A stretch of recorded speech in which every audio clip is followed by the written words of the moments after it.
and welcome to One More Thing podcast. This morning, I'm joined with Pastor Larry. Good morning. So, triggered, Palm Sunday. Yeah. I love how you took that concept and said Jesus also got triggered. Yeah. That was a really twist. Nice twist, because we think we have this image of Jesus as being this mild, meek, mannered guy, and absolutely, but there's a moment he calls the spade a spade. He's like, you're missing something. Yeah. Explain how you came to that thought. Well, I think he was more emotionally triggered through tears. So I think, even tell your disciples to pipe down. Look, guys, and a little bit of trigger there. Yeah. If I tell them to be quiet, the stones will cry out. They have to do what they're doing.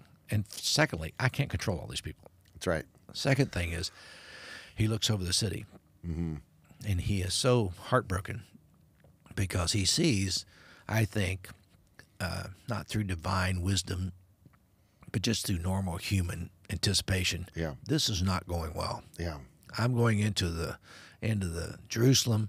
I mean, even the disciples said, well, let's follow. If you're going to Jerusalem, I guess we'll go there and die as well. So they all knew this was a difficult situation. But he rides down the hill, and he sees the city, and he just kind of has a moment of brokenness, just saying, oh, if you only knew, what I'm doing is not here to destroy the city or Judaism. Or what I'm here is to help you guys find some relief and find some understanding, maybe experience something that will help you through the difficult times. Yeah. But I love to see that, and of course, this leads me to another thought, but which is this: is that someone asked me, so did Jesus really have to die? And many people have discussed that for years. And one of the thoughts is, yes, he absolutely had to die, and the other thought is, no, he didn't. God's plan A was not to send, for Jesus to go and die. God's plan A was for Jesus to change the world. Yeah. And let's change it through his life, through his acceptance, and through people understanding what the love of God is. And, of course, we can go into scapegoating and all that stuff. Right. Rene Girard. Yep, that's right. But you can go there and realize that, people just can't handle. I mean, you can't handle the truth. I mean, they can't handle it. That's right. And they kill him.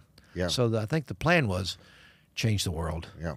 And when someone thwarts that plan and they kill the messenger with this wonderful message, you can't kill that message. No.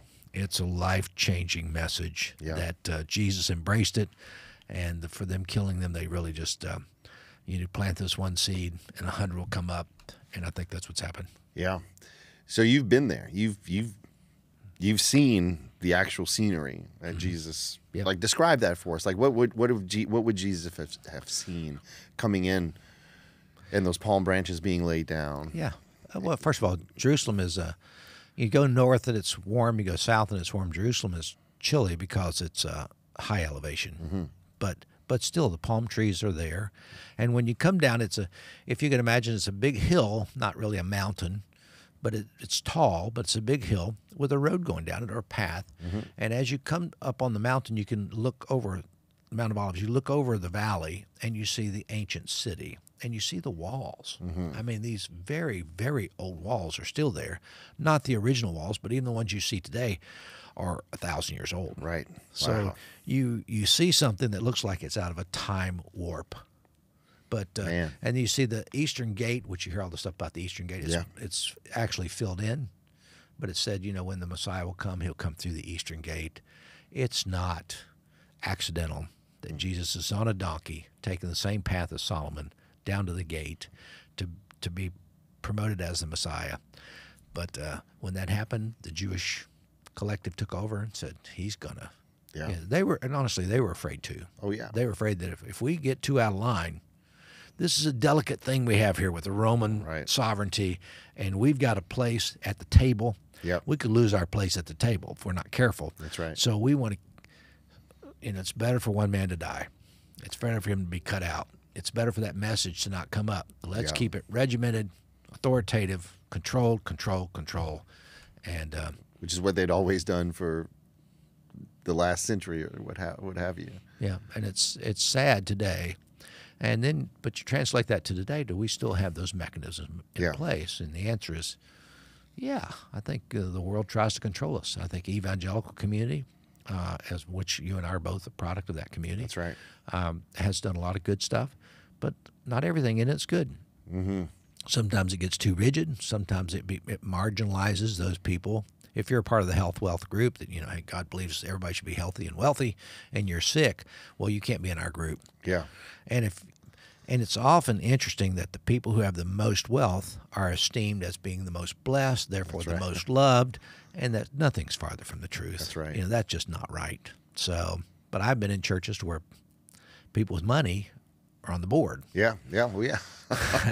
And they can try to control the church. And one of the reasons I'm not part of an organizational structure like that, I got more than I needed. To say I got fed up, it's probably close. Yeah. I just was so disappointed that this is not the ideal that I thought it should be. I'm an idealist. Yeah. You study this stuff, you know what it should be, Yeah. and then you live in a world that's not that.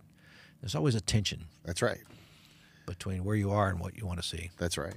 But It's the process to get there, and I think that's what makes Suncoast such a beautiful community. Is that, yeah, do we have our issues? Of course we do. Like every organization does. But at the end of the day, we have a goal in mind, and I think it goes to this last point I wanted to bring up that I thought was beautifully said. You said when Jesus looked into that crowd, he saw no strangers. yeah. Like, explain that. Go a little deeper for us. Like, what do you mean by that? I mean, it's not this divine knowledge of, No. I know everyone here. When he was on the cross, I was on his mind. Right. Yeah. It's not that. So give us your explanation. I think in the years of ministry they had, many were healed and touched. Many were following him because they were the one. He was their hope. And he saw the 12, and he saw Lazarus and Mary and Martha, and I think he saw Zacchaeus and maybe Jairus' daughter. Every story throughout the New Testament talks about a healing or miracle or provision. I think they're all standing there because they're there to celebrate. You're coming in, we got your back. And he looked into the crowd and he saw them, and he saw them, some infatuated with him. But what did they want? I think many of them did not really want a spiritual leader or someone who would reveal to them the love of God. Even though some of them had experienced it, I think they still were looking, get this yoke of oppression of Rome off our neck. And how can we get rid of that? And I think that was part of it. And he looked out and he saw his friends and he saw the city. And I think he began to weep, saying, if you only knew, if you just knew that it's the love of God that will bring you peace. Yeah. And I'm here to create a community of loving people who do not, fight back. They don't retaliate, turn the other cheek, help one another, love one another, help the marginalized. And I think his heart was broken to see the system putting the screws to him and also the others. So that's the Holy Week story.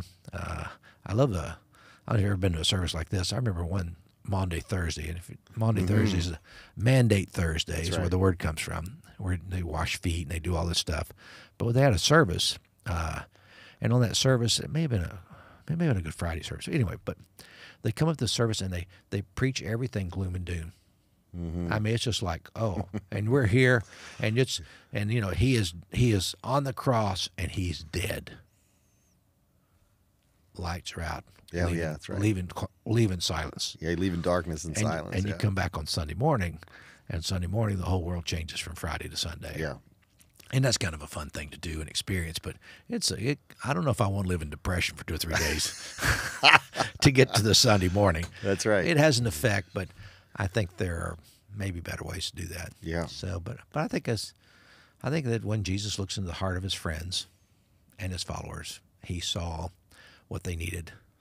Even some of them, I think, got it, and others didn't. Just like we do. We speak every week. Some people get it, some people don't. Yeah. But generally speaking, I think that's what happened. So last question is, what is that as we get to Sunday, this resurrection day, what is that peace that we need to awaken to? Like the love of God in us. How can we awaken to that truth, Dr. Baucom, that there's a lot of debate on Jesus. We don't really get into like the divinity. We talk a lot about the humanity of Jesus, which I think is more relatable to us. But what is that thing we need to awaken, that thing that will bring us peace, that 2,000 years ago Jesus saw that they didn't see? Because you said it, he expected more than blindness to that truth. Like, how do we become less blind? I think we become agents of hope. We're living on Friday. Remember Anthony Campolo thing, it's Friday, but Sunday's coming. Right. That was on Friday. Yeah. Sunday's coming.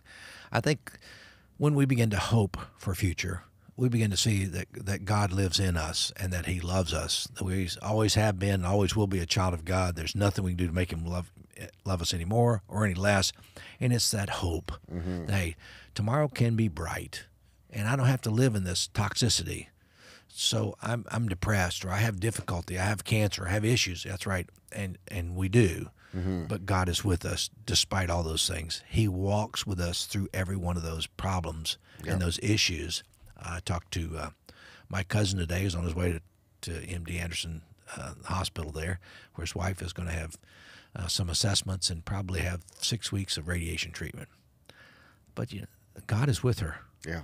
He doesn't abandon her. It's not like, well, the reason you have this is because you didn't live right, or you said a bad word, or some psychological damage. But cancer happens. Yep. But the hope comes with it that God is with us. He's with us when we see people experience pain and suffering, the cross event, the death event. But I think there's this hope for resurrection, that I can begin again. I can start anew. And Easter Sunday for me is like a new flower just sprung up. That's it. Reminding us that it's not all winter. That's right. That spring is here, summer's on the way, and life is still available for us. That's awesome. Well, this is our Easter weekend. This is the biggest weekend for us in this community all year. And we have a sunrise service, 7 a.m. Yep. That's always beautiful, wonderful, experiential. And then our regular 9 or 10:30. And I'd say get here early because all three are going to be jam-packed. And the sunrise is outdoors. That's right. So it's a little different vibe, different than the others, but all are fun. It's like having 3 kids that day. We love them all. That's right. We don't love one more than the other, but they're all special. That's right. And it'll be a great celebration day for us, and a great opportunity for us to teach the greatest truth of all, that God loves us and that we can live again. That's it. So it's all good. Awesome. Well, thanks, Dr. Baucom. My pleasure.